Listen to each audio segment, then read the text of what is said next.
Hey everybody, welcome back to another video from Somm Wine Club.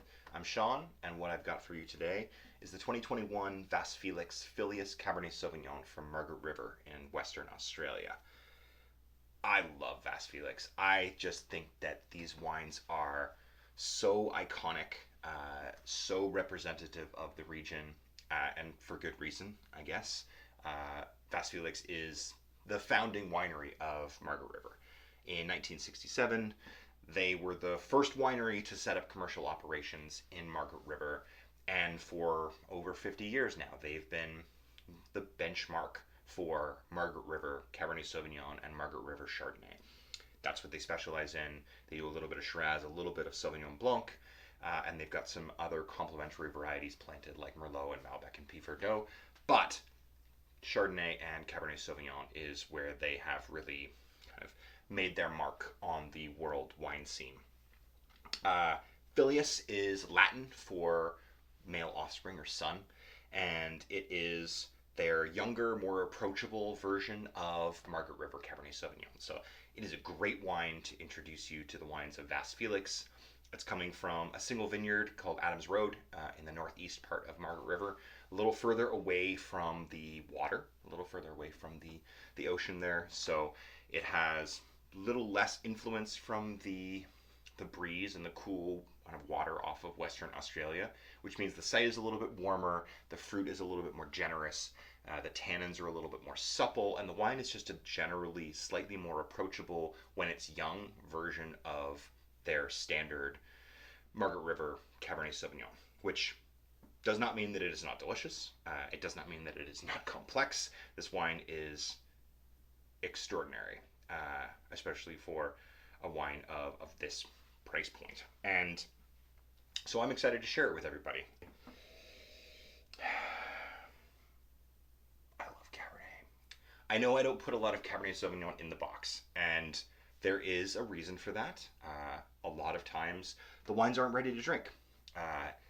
Young Cabernet Sauvignon can be aggressive. It can be austere even. It can lack finesse, and you may want to wait 3 or 4 years to let those wines kind of develop, grow into themselves, kind of shed some of their baby fat, and turn into a more complex version of themselves.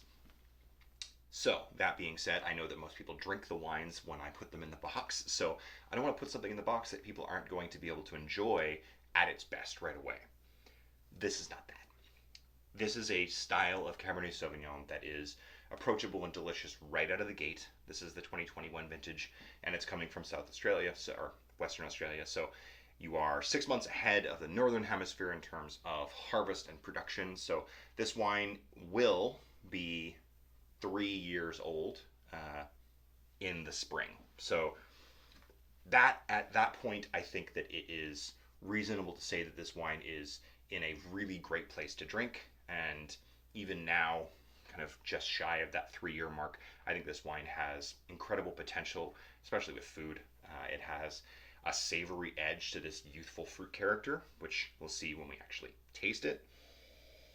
The aromatic character of Cabernet Sauvignon kind of leans towards black, savory fruit, blackberry, blackcurrant, black plum, and this has this underlying almost dusty character to the fruit as well. You get all of this really juicy black fruit, but then there's something that kind of brings you back to a more earth focused expression and style of the grape variety.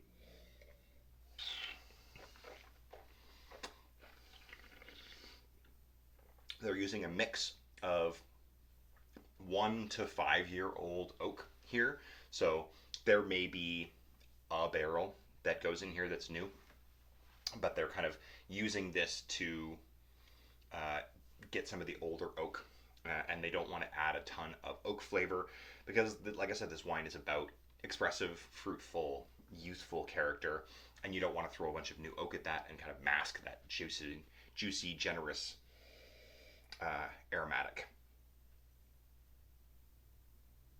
There's some spice though. There's a little bit of dried fruit, a little bit of like fruit leather. There is fig and like a touch of kind of like dried, darker fruit.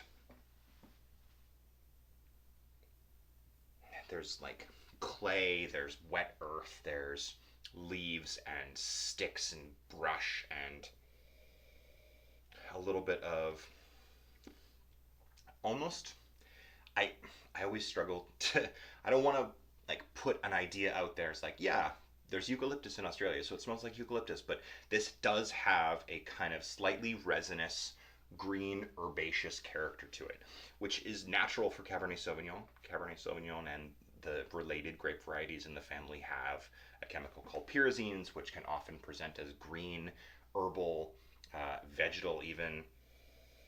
And so there is a little bit of like green tobacco or gum tree, eucalyptus, minty kind of character here.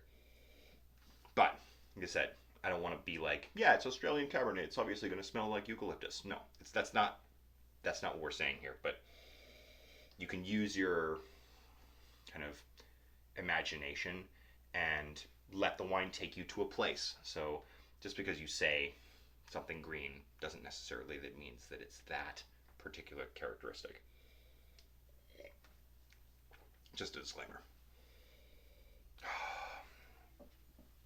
I really like how like even at 3 years old, this wine has such a savory edge to it, leather and earth and forest floor and leaves and sticks and mud and dirt. It's really, really great. And not lacking in fruit either. You found balance of intensity, of youthful aromas and flavors mixed with that kind of savory, wild, earthy edge.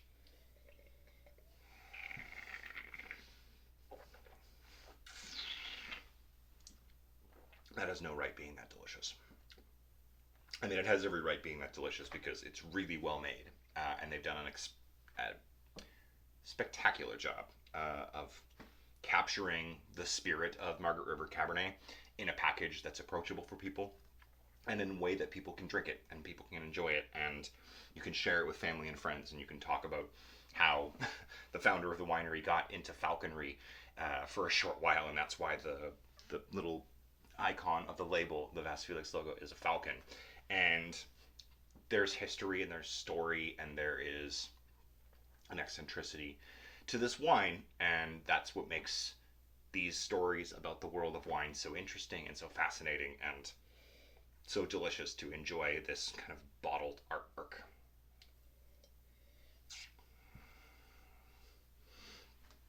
Food. We barely even talked about food because I'm just so entranced by the wine. Uh, it's easy to default into like thinking you have to do a big red meat dish with this wine, a steak or a roast or something like that. But the tannins here are moderate. They're present but not overwhelming, so you don't need big dense meat dishes in order to kind of capture that. You can do something a little bit more experimental or fun. You can do stews, you could do ribs, you could do burger, you could do meat pie. Go Aussie meat pie. Yeah. You could do more savory things.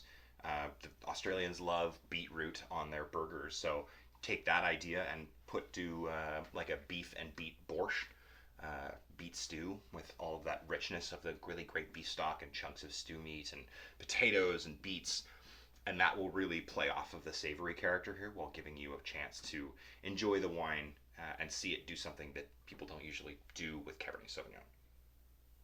So there you go. More things to consider. Play around with it. Enjoy it. That's what it's for. Thanks very much for watching.